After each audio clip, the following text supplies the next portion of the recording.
Hi, welcome to Anaprime Recap. To save your friend, you create a new parallel world by becoming the god of the entire universe. We are at the end of the first season of Immortal King. Episodes 13, 14 and 15. In a short flashback, we follow the rivalry of the Tang and Rong families, where Su Rong and Tang Jin desperately tried to outdo each other. In childhood they dueled with the power of knowledge, and currently they duel with their spiritual abilities. Back in reality, during the capture of the fire altar, the girl prodigy is hit with some offensive words from Kuo Hao, who had directed his attack at Lien Zheng, but the latter deflected the power by tripping over a rock. Tang Jin arrives on the battlefield and immediately gives his companion a telling off and asks him to stop the girl from capturing the altar. The boy then quickly gets up and runs towards the scoring area to protect her. Su Rong also advances towards the marker point. Kuo Hao decides to help his friend by creating a huge stone wall to hinder her opponent, but then his barrier is quickly destroyed. The girl prodigy counterattacks using her spiritual ability, where she creates several swords simultaneously to attack and defend herself. Watching that fight, the instructor Xie tells her old friend Pan that in order for her student to conquer the altar, she should draw her sword with both hands. Su Rong, while distracting her opponent with copies of her sword, runs towards the altar, but while trying to activate it, her sword is destroyed in several pieces by Tang Jing's spirit creature. The girl steps back and retrieves the copies of her weapon, transforming it back into its main form. Kuo Hao approaches his friend and apologizes, but now both are facing their enemies. Tang Jin reveals his plan to keep at least 4 of the 5 altars for his team. While he and Lien Zheng are confronting Su Rong and his friend at the fire altar, He Bufeng will confront Chen Zhao at the iron altar, and Xiao Bei will be watching for any suspicious moves Wang Ling makes at the water altar. Meanwhile, at the iron shrine, the bully boy was striking several blows using his negative energy on his opponent, but those blows were having no effect because his opponent was easily dodging them all. Jian Lu Yin, who was impersonating He Bufeng, understands that the abilities of that body were only based on attacks involving kicks and punches. She still remembers that she cannot use her own techniques because she was being monitored by cameras at that moment. The bully boy then realizes that the dry leaves falling from the trees in that place were made of a very sharp metal, capable of causing severe cuts even to a human being.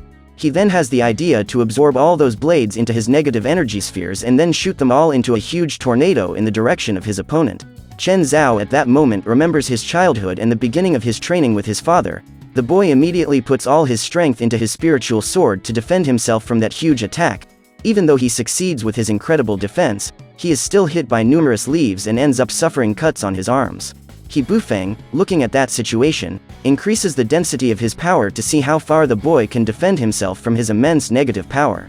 Meanwhile, at the fire altar, Su Rong tells Kuo Hao to go ahead and that she would fight alone. Her friend is afraid of that order, but complies with what he was told. Meanwhile, he takes a small distance and stays to observe the fight. The girl advances fiercely toward Tang Jin, but his spirit creature matches the girl's attack and the two clash their swords, thus generating a great friction throughout the space. Kuo Hao begins to try to release the spirit that was in his weapon, since his parents said that the power that dwelled in that blade could destroy heaven and earth, but still the condition to invoke it is very difficult and he would only have one chance to complete the invocation. Meanwhile, at the water altar, Wang Ling was being watched at all times by Xiao Bei. However, the boy didn't show any movement and seemed to have no intention of doing anything for the time being. At the iron altar, we see that Chen Zhao is on his knees and leaning on his sword after taking that terrible attack. Already without strength, he holds He Bufeng's pants, intending not to let him capture the altar, but is soon trampled by the bully boy, who finishes by kicking him so hard that he throws the boy away. At that moment, Xiao Bei tells Tang Jin that 2 uncommon energies are rapidly growing on the fire altar and the iron altar. Chen Zhao stands up with his 2 arms protected by a golden spiritual power that had been with him since he was a child. Immediately he advances on the bully boy to stop him from scoring. At the altar of fire, the spirit of Kuo Hao's sword is completely released, then a huge fire phoenix appears on his back ready to attack. However, the specific condition to summon that creature was to destroy another one as a sacrifice. Su Rong then sacrifices her sword as a tribute for her friend to complete his summoning. At that moment, a gigantic explosion happens at the altar of fire. The girl Wonder finally manages to capture that place with the help of her friend. During those bursts of energy, Wang Ling leaves the water altar and quickly scores on the wood altar. At the iron altar, we saw that Chen Zhao succeeded in containing He Bufeng, and the boy immediately captures the area with his immense power. The bully boy, looking at the whole situation, explodes his power through his immense rage generated by that moment, causing all his disguise to be broken, showing everyone his true form. Xiao Bei is completely confused by this situation, for the wood altar has been taken over by Wang Ling. However, the girl had been spying on him all this time at the water altar. At this moment it is revealed that Su Rong has devised a plan for them to achieve victory. She asked the boy to cancel the fusion with the green dog and go to the wood altar, so that the girl who was spying on him would not be able to track him, since his spiritual power was only 5, leaving only the trotting frog at the water altar in his half-human form, thus deceiving his adversary all this time. The Demon King also knew where she was hiding, due to the girl's ability to web energy.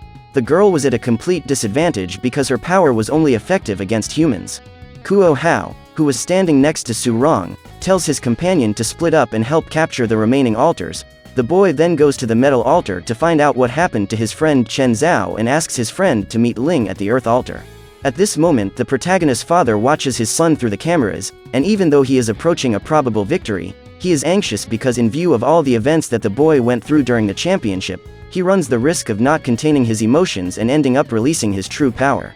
Given this situation, we follow Wang Ling's sad trajectory since his childhood, that due to the seal that was present in his body containing his devastating energy, he also always had to keep control of his emotions in order not to cause any accidents.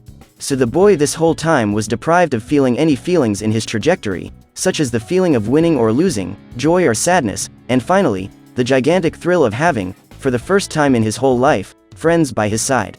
He then arrives at the Earth Shrine and immediately thrusts his sword into the place to capture it, but with all that feeling of victory, the young man tries to control all the emotion that is wanting to leave his body.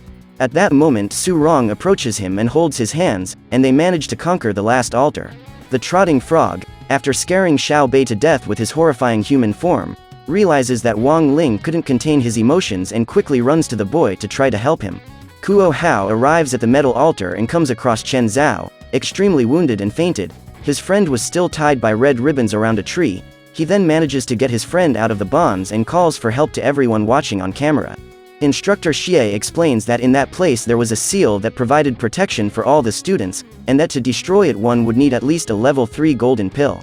And at that very instant, while Wang Ling was celebrating next to Su Rong, the two students are surprised by Jian Luyin, who brutally attacks the girl from behind, causing her spirit to be removed from her body and then destroyed. At this moment, Ling is seized by his rage and explodes his power without caring a thing, causing even his seal to break.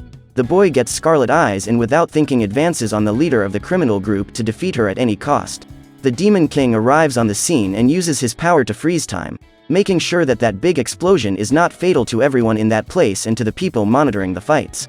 The trotting frog then realizes that his spell would not be able to stop the boy's uncontrolled hatred, and so Wang Ling manages to break free of the time freeze, using all his strength to land a straight punch on Lu Yin. The assassin then strikes back, shooting her enormous power against the boy. She also attacks him with several punches and kicks that have an absurd speed, but that was not enough to stop him.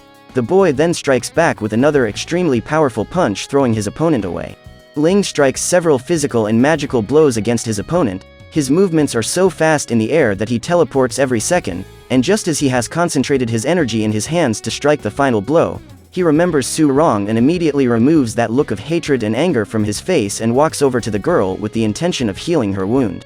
Lu Yin is confused and angry at the same time, ordering the boy to finish her off once and for all. Wang Ling uses his healing power on his friend, but the demon frog tells him that this was useless, because that assassin had directly destroyed the girl's soul with her attack and that Su Rong had not yet died due to the fact that he had stopped time.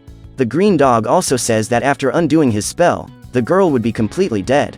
Ling, already in tears, asks if there's any way to save her by using all her power to recover her spirit, but the Demon King replies that no body could hold such spiritual energy. He tells Ling that he could help him freeze time forever and that way she would never completely die.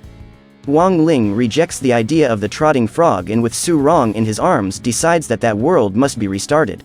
The boy then goes to a dimensional rift and from there destroys the earth with a simple movement of his hands, then he rebuilds it again. Then, using his spirit sword, he opens a portal that allows him to return to Earth and hopefully bring his friend back to life. Ling approaches the girl and realizes that his plan was not successful, so he tries again to reset the planet with one punch, but the trotting frog tells his friend that it would do no good. Next to his spiritual sword, the protagonist asks about the power of the Demon King, and the Demon King himself replies that his ability is able to convert spiritual energy into light speed, causing the flow of time to stand still in that perspective. Wang Ling then asks if they exceeded the speed of light they could return to the past, and the green dog confirms that theoretically they could, but it would require an astronomical amount of power.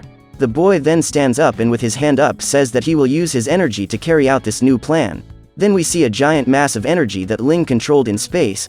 The Demon King is afraid of that because that idea could cause irreversible damage to the boy, besides altering the flow of time.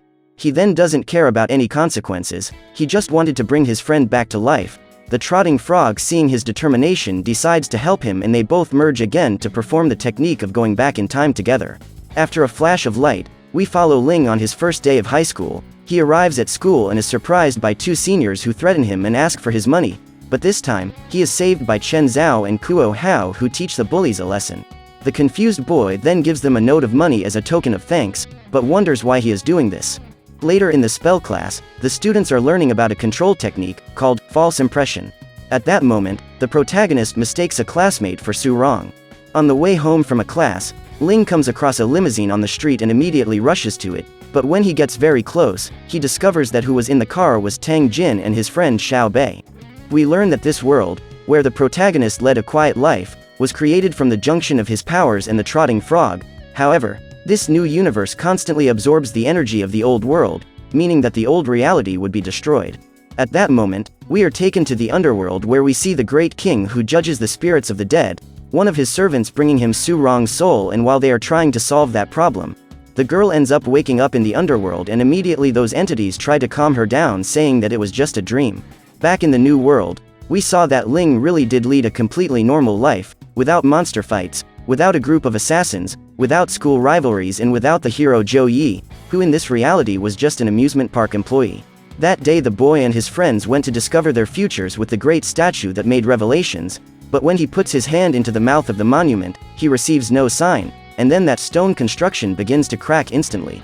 Back in the underworld palace, the great king discovers that Su Rong is a descendant of his master. He then, surrounded by panic and fear, sends the girl's spirit back into his body. She then finally wakes up next to the sword spirit of Wang Ling, who is distraught to see the girl come back to life. The protagonist of the new world could not remember his friend, but he had the impression that he had been in those places with a special person a long time ago, and this left him with an immense feeling of emptiness.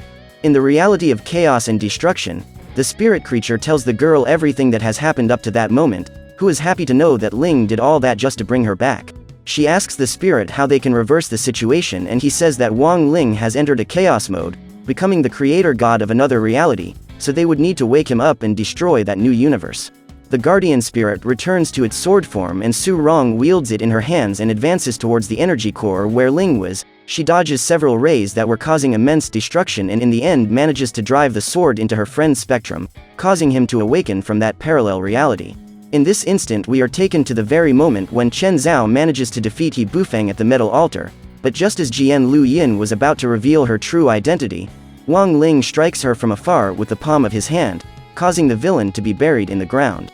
The metal altar is finally conquered, and Ling captures the earth altar, bringing his entire team the great victory of the tournament. Then we are taken to the last flashback after Su Rong awakens her friend. The demon toad explains that when the girl cut that new universe, she ended up generating a time ring, and with it, both of them could return to the past. However, the girl would no longer possess those memories. She then says that no matter the time or space, but that her love for Wang Ling will always bring her back to his side, and so the two return to the past. After the tournament victory, the boy's father finally manages to find him to put another seal on him. The trotting frog then explains that from the moment he uses the seal again, he will have his emotions contained again, and the relationship he has with Su Rong will be something ordinary and unimportant. The protagonist then finishes by saying that all he desires is world peace. What would you do in Wang Ling's place? Would you abandon your position as the new god, or would you be able to wreak havoc in space and time to save your friend? So, what did you think of this anime? Leave it in the comments below. And if you liked the video, like it and subscribe for more anime recaps. See you next time.